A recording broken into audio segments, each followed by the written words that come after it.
This is Channel 2 News at 6. The latest on the disaster at the World Trade Center. An underground explosion killed several people, injuring hundreds more. Good evening, everyone. For thousands, it was a day of terror in the Twin Towers. And the search for the cause of this explosion is now in the hands of, among others, the FBI and the New York City Police Bomb Squad. Correspondent Brian Williams has the latest now from the World Trade Center. Jim, without question, one of the most extraordinary events in New York's recent history. The afternoon that Lower Manhattan shook. Recapping now for you once again, if you've just joined us, an explosion underground in the garage section of the World Trade Center in New York City has killed now 3 people, according to the New York Port Authority, and has injured at least 150 people. Hundreds of people, as we speak, are still being evacuated from the twin-story towers of the structure, and a hotel in the complex as well at the southern tip of Manhattan Island.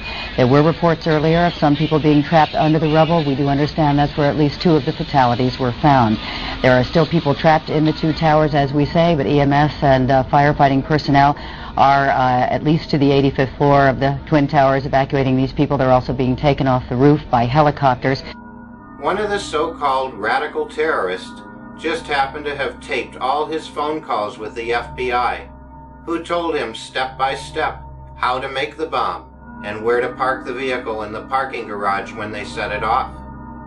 Unbeknownst to the FBI at the time, Salem recorded many of his conversations with his handlers. I'm holding 903 pages of draft transcripts. Kunstler confirmed newspaper reports of the Salem transcripts. In one, Salem complains to an FBI agent, "Since the bomb went off, I feel terrible. I feel bad. I feel here is people who don't listen." The agent replies, "Hey, I mean, it wasn't like you didn't try and I didn't try. You can't force people to do the right thing." There is material in here to show gross governmental misconduct. The patsies followed directions on making the bomb to perfection, but they didn't park the vehicle in the location designated by the FBI. Had they done so, the explosion would have compromised the building's central support, and the tower would have fallen over sideways, striking the second tower on its way down.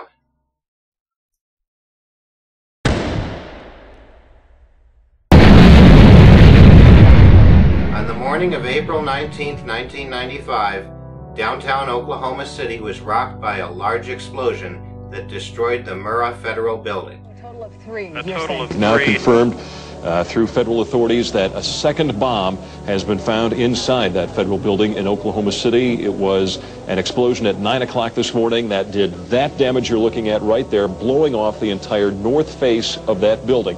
Again, you're looking at the north face there. A second bomb was found on the east side of that building. A bomb squad is on the scene. That second bomb has not exploded. We don't know quite the status yet, if they've managed to defuse it. Is that one device was deactivated. Apparently there's another device, and obviously whatever did the damage to the Murrah building was a tremendous, very sophisticated explosive device. Let's hear that again. Very sophisticated explosive device. A sophisticated explosive device? Gee, they told us it was all from a truck bomb. In fact, the official investigation never mentioned any additional explosive devices. They told us Timothy McVeigh did the whole thing by blowing up a truck full of fertilizer. Do you think it's just a coincidence that Oklahoma Governor Frank Keating's brother Martin Keating was preparing to publish a novel he wrote called The Final Jihad, in which the main character, Tom McVeigh, uses a fertilizer truck bomb to blow up the very same Oklahoma City building? Coincidence or not, the bombing justified the first version of federal anti-terror legislation aimed at the American people, the Anti-Terrorism and Effective Death Penalty Act of 1996. This law gave the federal government and law enforcement sweeping new powers against the American people, any of whom could be domestic terrorists, a term we'd be hearing a lot more about a decade later.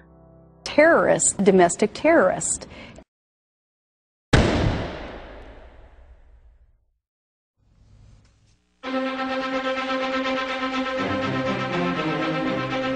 This is an NBC News special report. Here is Tom Brokaw.